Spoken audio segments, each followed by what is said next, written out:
to start by cutting the legs. And if you'll notice on this bench, I've actually made the legs so that they're splayed out.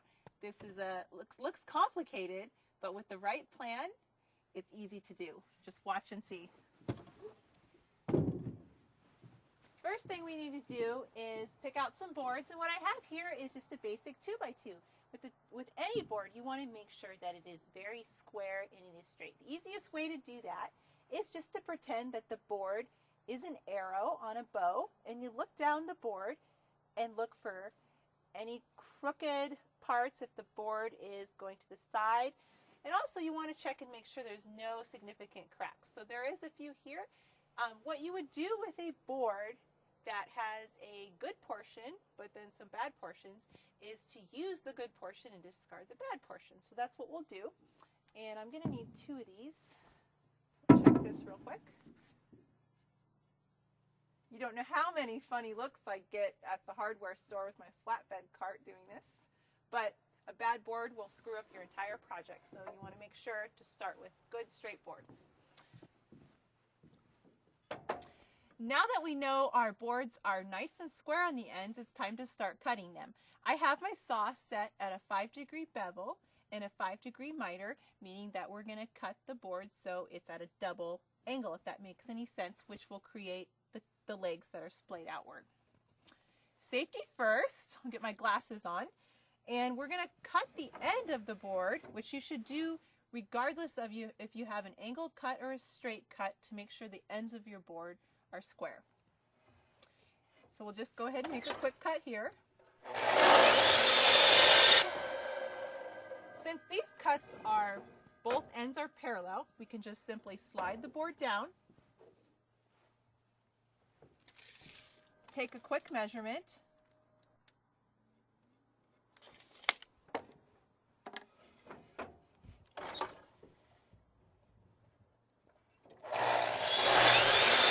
and make our next cut.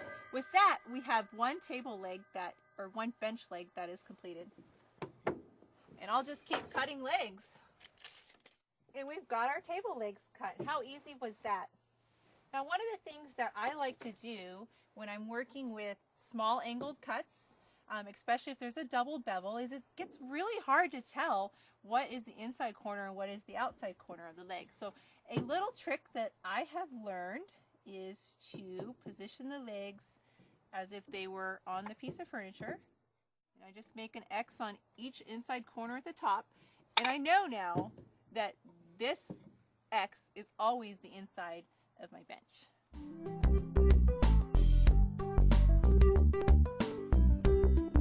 The first thing that we need to do is to create joints. I like to use my trusty pocket hole jig over here, which basically you just clamp a board in, and like this one. Make sure it's nice and tight. And then just apply steady downward pressure.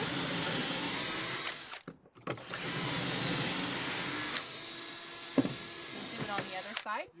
I like to bang the board a couple times just to get the sawdust out. And also to remove any sawdust that we have down here that may make our joint less than perfect. So I've got our 2 ends already built, and now I'm going to think ahead a step or two about how we're going to attach the top with the holes being hidden, right? So we don't have to nail through the top. So I'm just going to drill a couple of pocket holes so that we can attach the top. It'll just take me a second here. Go back to our trusty jig.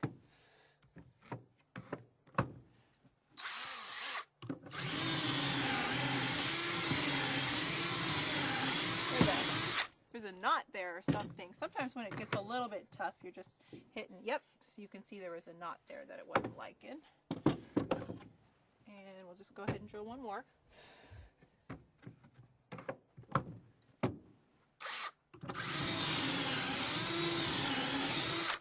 That one was much easier. And I'm going to go ahead and do that. These are our sides of our bench, so I'm going to go ahead and add a couple of pocket holes to attach the top there as well.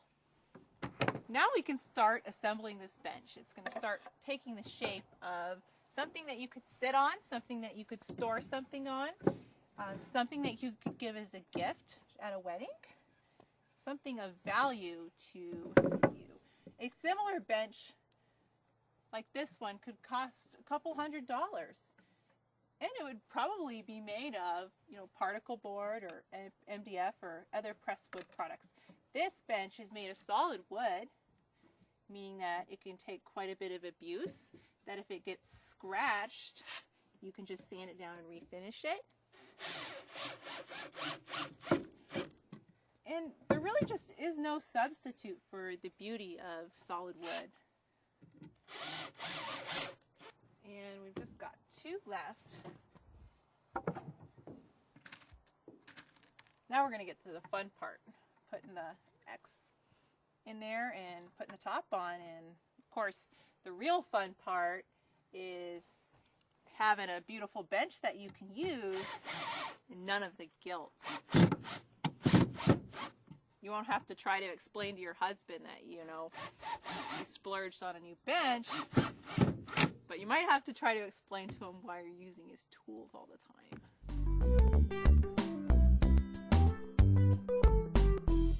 Now we've got the top, and since I've already drilled the holes, it's just a matter of positioning it in the right position. And in my plans, I always give you very detailed measurements of exactly where you should be positioning, how much overhang, everything that you need to be very successful at building your own furniture. We want this to be fun and easy and something that you look forward to and enjoy doing.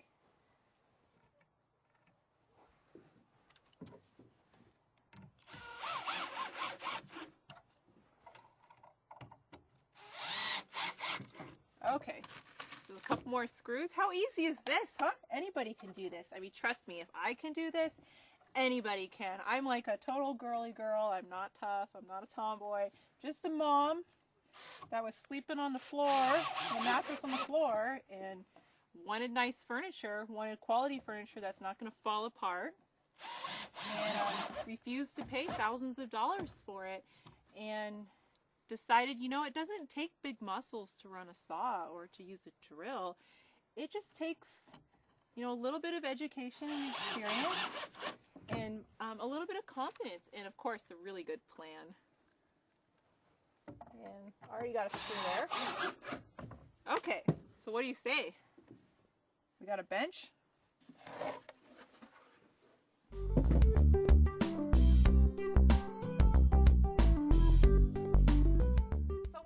Do here, and I like to use techniques like this, and just in case you want to build like a longer bench, and then your angles would change, right? So then you'd be writing, "Dear Anna, can you modify your plan for, you know, a 4-foot long bench?" So I decided it would be easier just to use some common sense techniques, right? So if we laid our cross support boards like this, we can tell that this board is simply going to be cut like this, right? Just to, let me see if I can get a scrap piece of wood to help me out here. Okay, so we can keep that flush, and I can just make a mark there now without anything moving. Let's hope your toddler doesn't come running through the door right now. And there. You can see I made those marks, right? And I can just go back to my saw.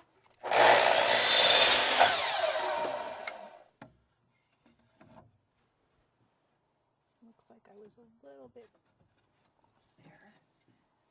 And the long angle. What do you think?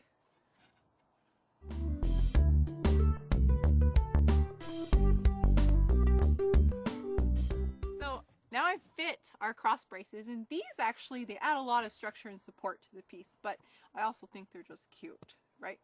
So I can't use my jig because the angle is too steep for a pocket hole. So what I'm going to do is load up my drill with a countersink drill bit, and I'm just going to use good old screws. You could actually use good old nails and glue as well here. Pretty simple process. Just take a regular old drill bit. I'm sure you all have seen these before. And load it up. What you're going to do here, so nice and straight. And They actually sell countersink drill bits that are designed to do this, so you know it would just flip around, like you would pull the bit out and put another one in. It would save a lot of time, but a little 50-cent drill bit, it'll do just fine for our purposes. Just screw in, and there we go. So we're at the most exciting part of this project, the final screw. So we've just got one more hole to pre-drill. I'm just keeping that board lined up on that mark I made a little earlier. Real simple stuff. Anybody can do this. Last screw.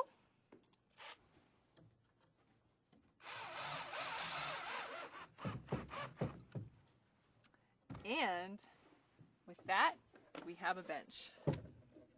So with just 20 minutes and pretty much free, since we pulled these boards from our scrap pile, we're able to create this beautiful solid wood bench, something that would cost you hundreds of dollars if you went to the store and purchased it. Imagine this as a gift at your best friend's wedding, a baby shower gift at the next baby shower you go to, or just a beautiful bench in your entryway that you can tell all of your friends that yes, you built it all by yourself.